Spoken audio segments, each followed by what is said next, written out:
Recording in progress.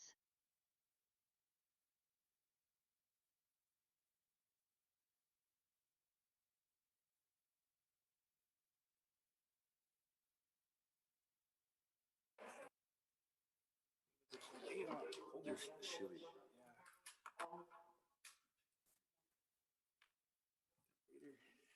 Right, there's Darth Vader. There's Jonas. There's Johnny.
Hello, good evening. Can anybody hear me? I can hear you loud and clear. Same here, Counselor. Great, good evening.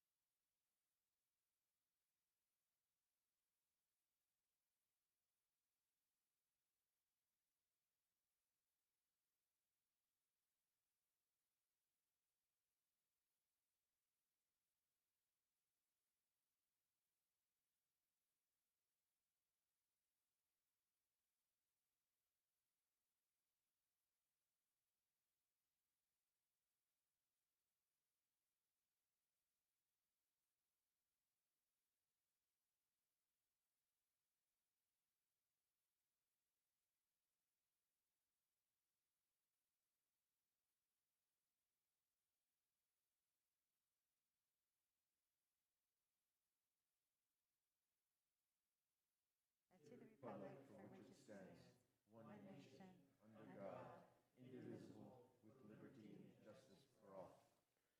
Please remain standing. Counselor Denise Benavides, if you'd like to lead us in an invocation, I'd appreciate that. Thank you, Mayor. Heavenly Father, we come before you tonight graciously, thankfully, in your mercy. We ask for guidance tonight as we make decisions for our community and our constituents. I ask for prayer and healing for my entire family as my niece battles stage 4 cancer. I ask also for prayer for each and every one of my fellow counselors and our mayor. Thank you, Lord. In your name we pray tonight. Amen. Please be seated. Ms. Serrano, can we please take roll and determine a quorum? Mayor Pro Tem Dennis Tim Salazar. Present. Councilor Peggy Sue Martinez. Honored to be with you. Councilor Justin Salazar Torres.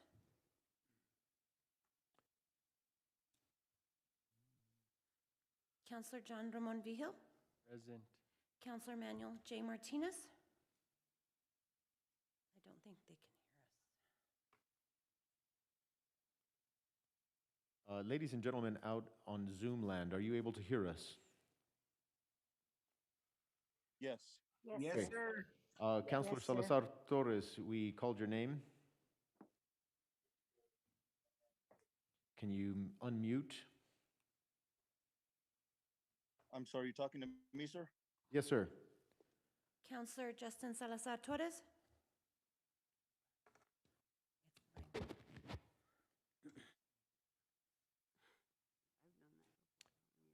Councilor Torres.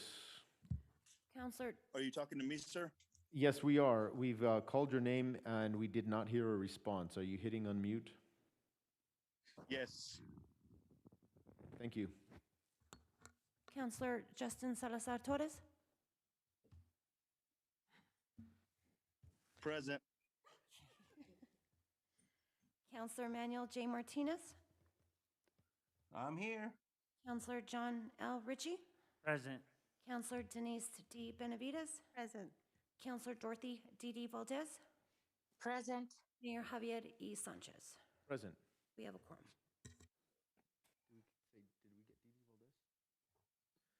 Okay, all right, very good. Thank you very much. Next, we'll go on to the approval of the agenda. So moved. as Motion to approve, presented. sir. Very well, we have a motion and a second from Councilor Peggy Sue Martinez and Councilor Manny Martinez.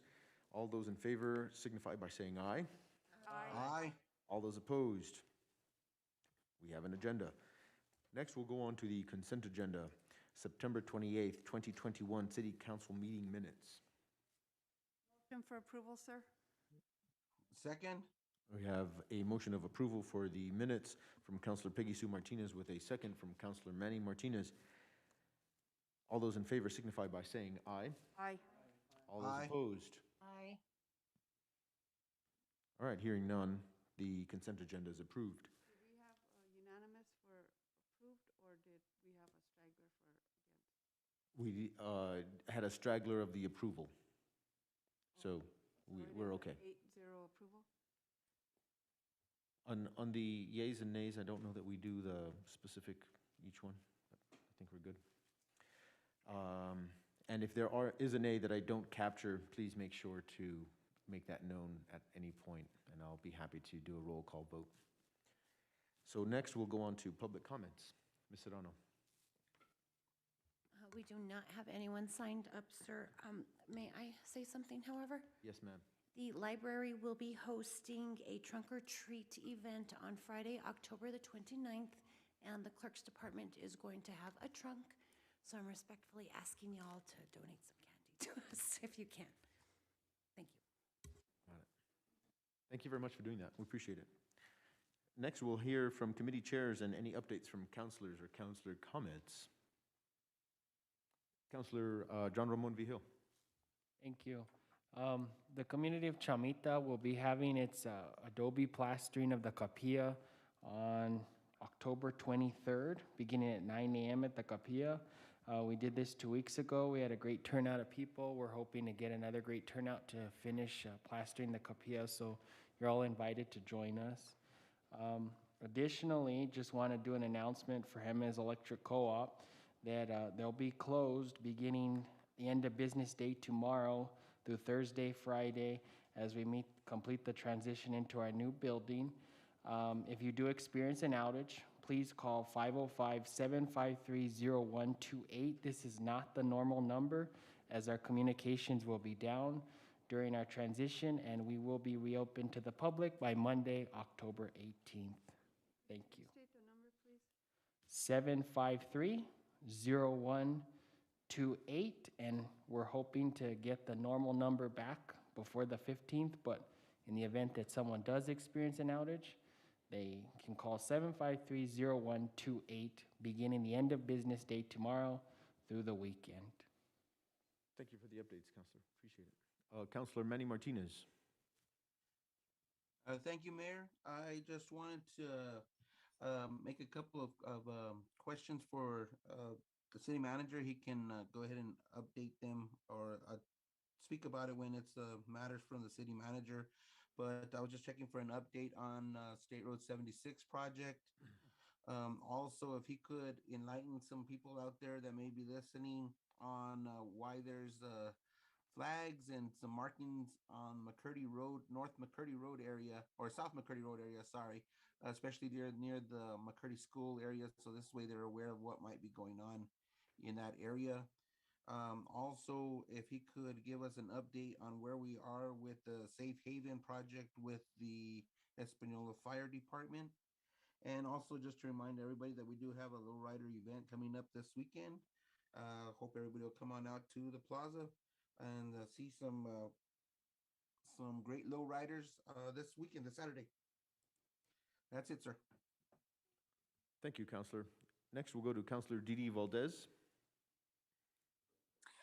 Yes, hello. I just wanted to commend the city police for extending their help to neighboring police departments. They did help the Milwaukee PD. I think it was last week. So kudos to you for reaching out to our neighboring communities. That's it. Awesome. Thank you, Counselor. Do we have any other Counselor comments? Right here, Mayor. Counselor Justin Salazar Torres, go ahead. Yes, sir. Just want to give a real quick update regarding the Public Safety Committee meeting. We had an excellent meeting. I think one of the key highlights regarding the meeting itself was it's a little bit disappointing. It's not looking too good regarding the OHV ordinance application. However, it is still in process, and we're just tackling it one hurdle at a time. If City Manager would like to give an update on that during his report, that'd be great. But just wanted to give that update. Thank you, sir. Thank you, Counselor.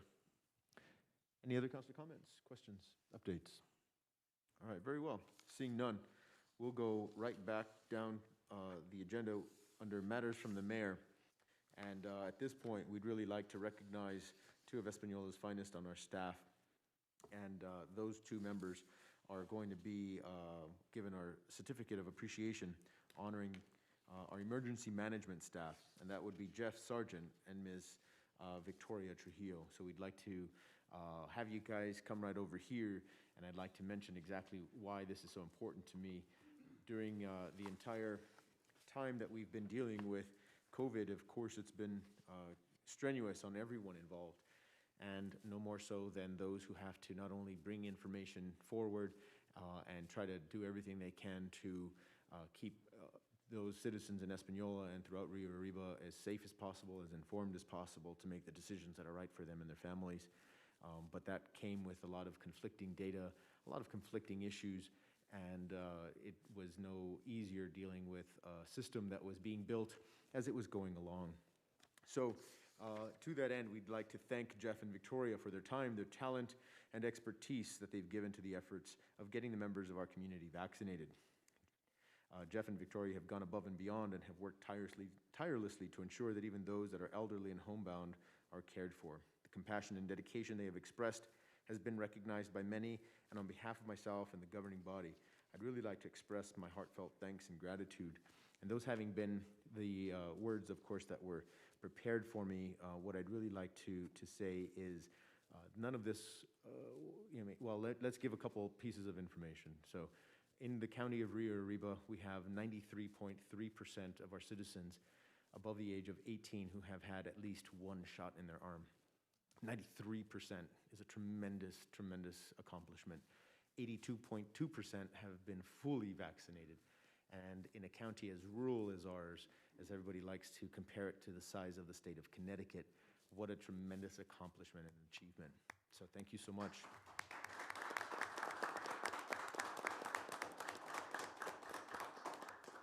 We rank now number 4 in terms of counties fully vaccinated in the state of New Mexico. We edged out Santa Fe County. Now, of course, Santa Fe County is still in our bounds, so we're ranked number 4 and number 5 in a state that is also highest ranked, very close to it throughout the nation. So to get so many of our folks vaccinated really goes to show how much you had to work with other agencies, with Rio Arriba County, DOH, individuals, the fire department, the police department, You set out and got clinics, even those beyond our boundaries, up in Chimayo and in other locations, making sure that people got vaccinated at home, making sure that folks who couldn't make it were taken care of in English and in Spanish. It's hard to navigate anybody calling online or via telephone, and you were able to manage that to such a degree that we are meeting the success that we are. So I just really would like to say thank you so much for taking us through this time of darkness into a wonderful time of light. And I know that we're clearly not out of the situation yet, but with your efforts, we're certainly in a much better position to move forward. So thank you so much for everything that you've done.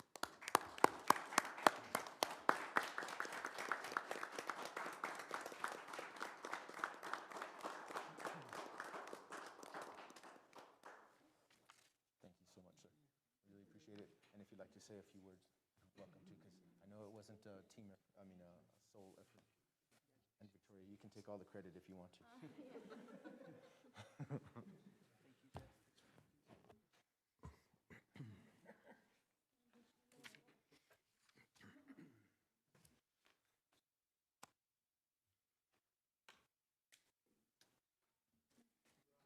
Bravo. Thank you, guys. Go ahead, big guy.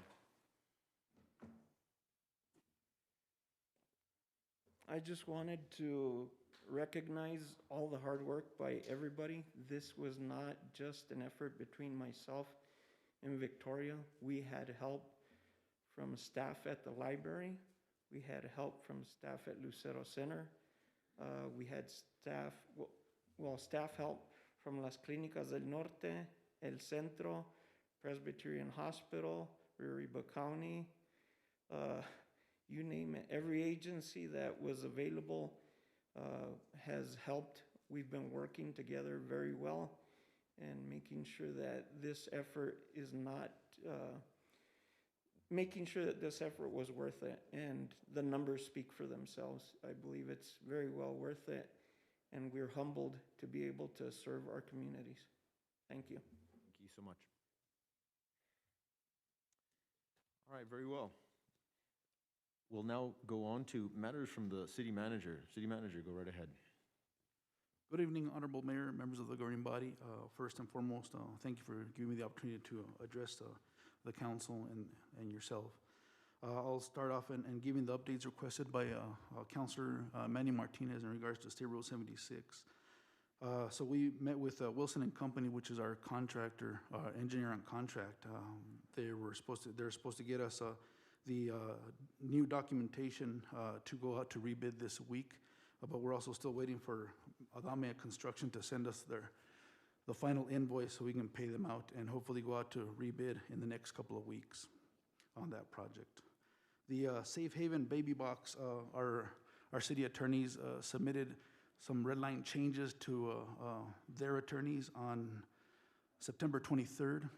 Their attorneys responded back on October 6th, saying that they were going to review the changes and get back to them. So that's where it's at right now. The changes and red line changes are in the hands of the Safe Haven attorneys currently right now. Councilor Manny Martinez had also asked in regards to the reason for their land locate flags along South McCurdy Road. Unfortunately, a lot of companies and organizations don't reach out to the city to give us a heads up in regards to when there's projects going to be happening. But I'll yield the floor to our Public Works Director, Mr. Stephen Trujillo, to address that specific issue. Good evening, Honorable Mayor, members of the governing body. Councilor Manny Martinez. So those locates that they're doing, we met with the McCurdy School Ministries a couple weeks back, and they're looking at doing some development and renovations within the whole school grounds. So building new buildings, doing construction on the inside, and also possibly housing development for the school and where the track is.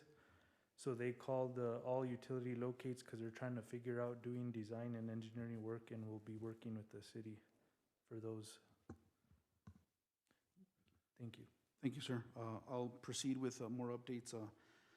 And so that answers that question in regards to the flags along South McCurdy. The next one is from Councilor Justin Salazar Torres to give an update in regards to the OHV application submitted to the State Transportation Commission. So I sent the application, our past ordinance, and all requested documentation to Mr. Javier Martinez, engineer with District 5 with NMDOT.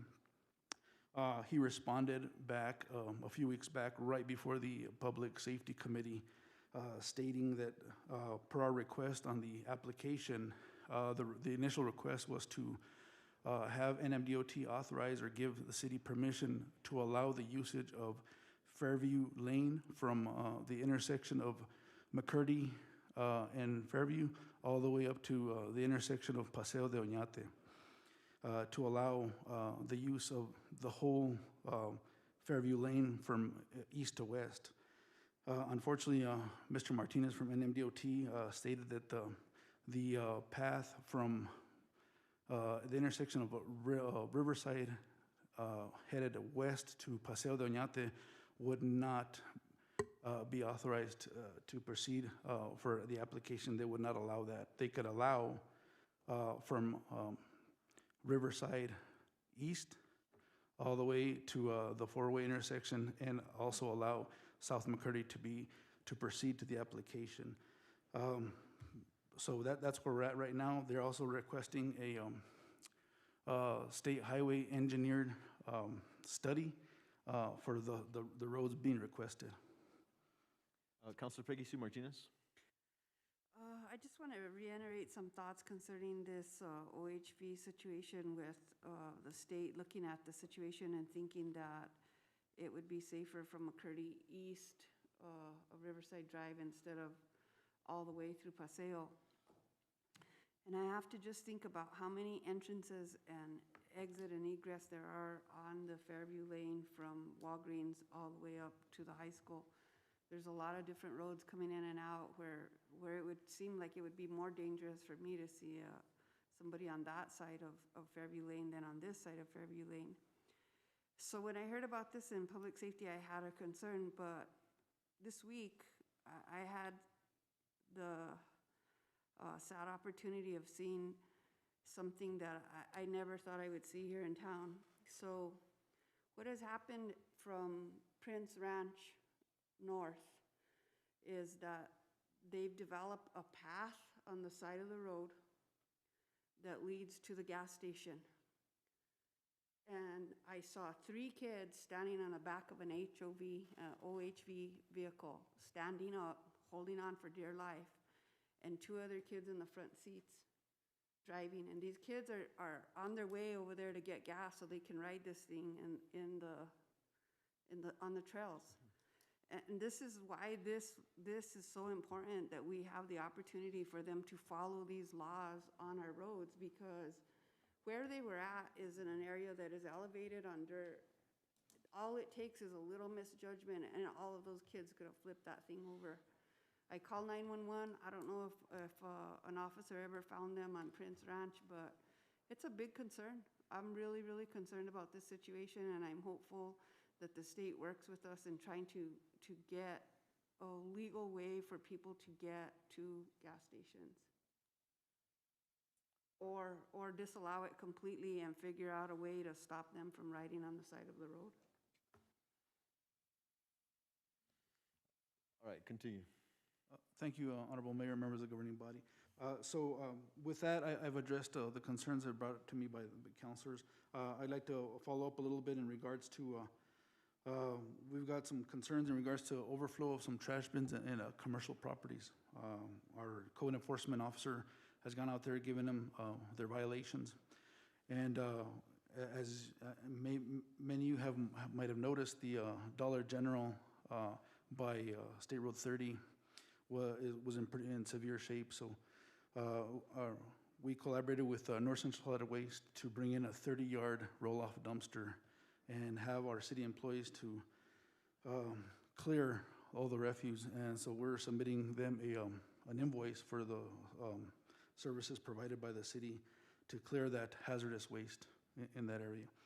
Also, it was brought to my attention that homeless are starting to reside back in the area at the end of Carr Lane and around Starlighter Loop.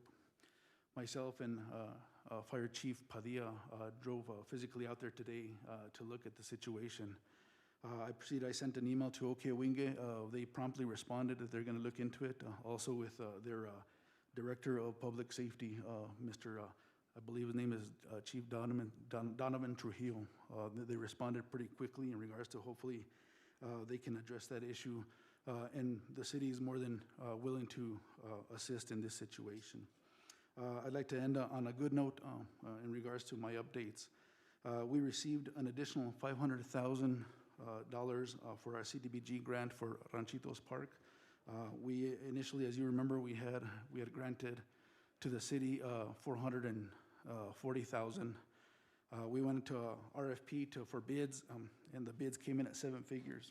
So we reached out to DFA, and they had a surplus of funding that was left over from COVID CARES Act funding for utility assistance, and so they had a pot, and we were able to take advantage of that, and they granted us an additional $500,000 to proceed on that. So that's a good note on that. And I stand for any questions. Thank you very much for the update, City Manager. Councilor Ritchie. Thank you, Mayor. I just want to acknowledge the quick response. The city manager took care of the trash bins that he brought up at the Dollar General.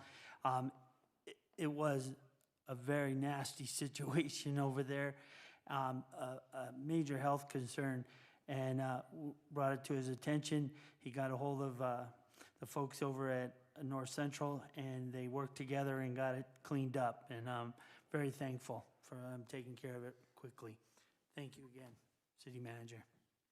Thank you, Councilor, and I'd like to announce that it was Jeff's department that took 100% of that work on, General Services, with Mr. John Francisco and Mr. Leonard, and I apologize, I don't remember his last name. I'm sorry? Mejia, Mr. Leonard Mejia. Those two individuals took charge of that, and they took care of business. Follow up. Thank you, sir. Thank you so much.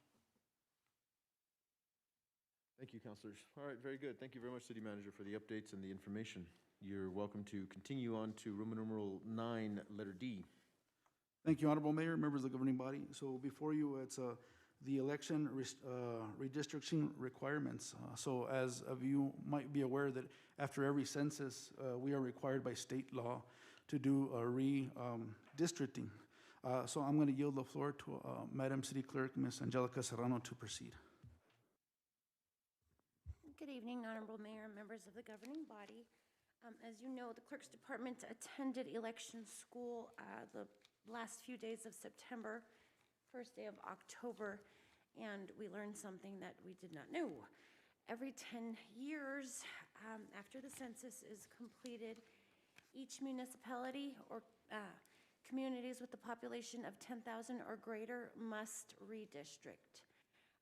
Due to the census results being released later than normal, this year, this gives us a very short timeline to get this taken care of. Redistricting is every vote counts type deal. Each person, we have to make sure that they're districted correctly. This does come at a cost to us. Before you, you will see the proposal that was submitted by New Mexico Demographic Research.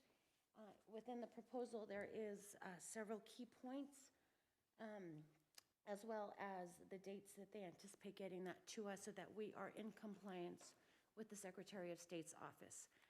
This does need to be passed by ordinance no later than December, and that would be in time for the 2020 municipal election candidate filing day so that we have all the districts in order.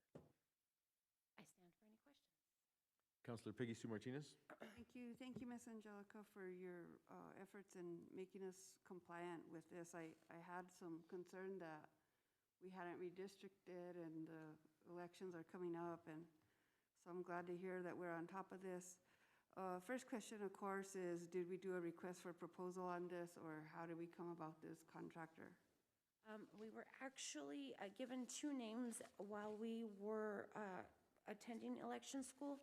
One was New Mexico Demographic Research, and I believe the second one was, oh, I don't have it with me, I apologize. We did not do a request for proposal, ma'am. So there was no request for proposal? No. You just contacted the gentleman? Yes. The only concern that I have in reading through all the paperwork is that it does talk about counting ethnicity. Yes. So that leaves me a little concerned. In city races and city government, the way that we're set up with nonpartisan election, I don't think party should come into play, and I don't think ethnicity should come into play at all. I realize that it's relevant information for some things, but in the situation for redistricting for election, I don't believe that it's relevant at all. So that's the only concern I had on the whole thing. It is $17,000 below the threshold for governing body approval, so there's no issue there. The expense that he talks about at the very end should not exceed 1,700, was I correct? Correct. So 17,000. 17,000 plus another 17 for expenses, correct? For the election itself? For the redistricting. Redistricting should be the 17,000 plus taxes on there, so it should not exceed that. If you go up all the way and to the bottom, it talks about expenses as far as travel and stuff like that. At the bottom, see, it says it should not exceed 750. I thought it was 1,750. So it should not exceed 17,000 plus the 750, correct? Correct. Okay, that's all my concerns. Thank you. We also have, do we have any other counselors with any questions or comments? Thank you very much for taking care of that. We appreciate it. That concludes Manager. That's all I have, Mayor. Very good. Okay, next we'll go on to items proposed for council consideration, discussion items and action items. We have before us the approval of the purchase of a Doosan Bobcat skid steer for Streets Department. Mr. Elijah Mares.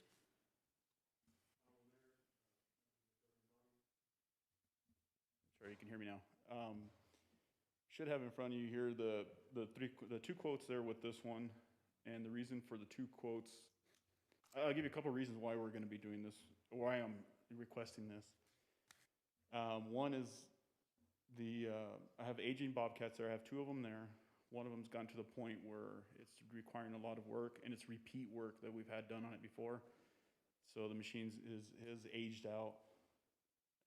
I went with the Doosan Bobcat because we already have an excess of $30,000 to $40,000 in implements that would work with the current that I'm requesting.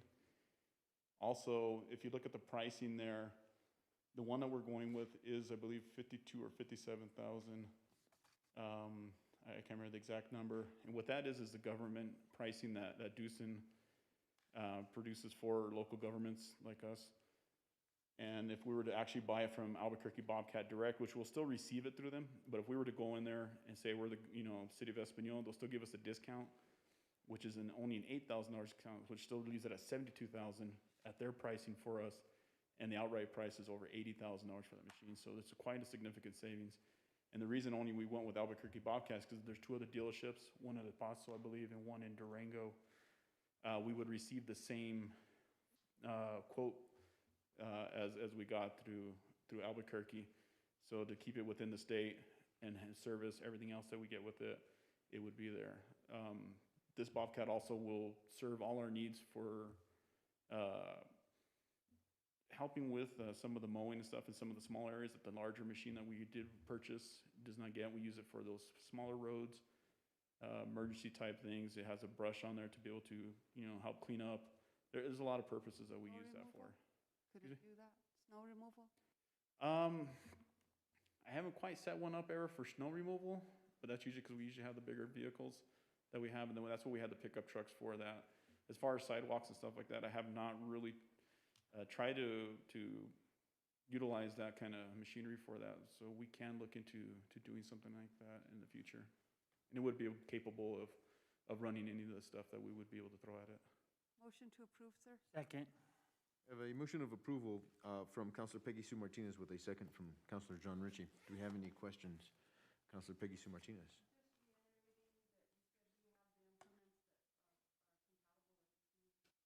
Yes, yes, it'll still be compatible with what we already have. So it would, if I went with another company, we would have to be either trying to retrofit them somehow to that, to work with the new machine, or we would have to be purchasing a new, and then would have one machine that would be able to use certain ones and others, another one that wouldn't. So just being able to utilize what we already have is, I figured was a cost saving to the cities. Thank you, Mr. Elijah. Do we have any other counselor comments or questions? All right, well, seeing none, we will go ahead and take we don't need a roll call vote. So all of those in favor of the purchase signify by saying aye. Aye. Aye. Aye. All of those opposed? Very well. We have a new skid steer, thank you. Next, we'll go to the approval of the purchase of the wood chipper for our streets department. Okay, Mr. Honorable Mayor, members of the governing body, once again, this one was just by going with the lowest quote we did have. And all three machines are very similar. They're all capable up to a 9-inch branch of chipping. And, you know, a couple of the key points with this machine here is that, you know, it is able to keep up with the other ones. It is significantly less. The price from last year and the year before, when we had been trying to find capital outlay for these, has risen significantly. This one is a diesel-powered machine, which we prefer, because when it comes to storage, when it's not in use, diesel lasts longer and it's able to, you know, to be able to be put to the side for longer periods of time without having any kind of problems, unlike a gas machine. It is $3,000 to $5,000 less than the other two that we did go out for looking to see to get that same kind of machine. And just for reference, that same machine, like some of the gas-powered ones there, to get them in diesel is now a $50,000 purchase for there rather than a $24,000 or $25,000 last year. That's how much these machines have gone up. So, and with the machine before and this one right here, this is all money that we saved after we purchased the bucket truck. I've been saving that outright there. We you know, the monies we receive every year from the state for purchasing large equipment, that has been saved up for the last 2 years, and that's what will be used to purchase these two here, so it's not impacting anybody else's budget or coming from anywhere else. Motion to approve. Second. We have a motion of approval from Counselor Peggy Sue Martinez with a second from Counselor John Ritchie. Do we have any counselor comments or questions? All right, well, seeing none, all of those in favor signify by saying aye. Aye. Aye. All of those opposed? The ayes have it, and we will purchase said wood chipper. Thank you very much. We appreciate it. We've reached the end of our very short agenda today. It is now 6:38 p.m. Hereby call this meeting done. I know, right? This meeting is adjourned.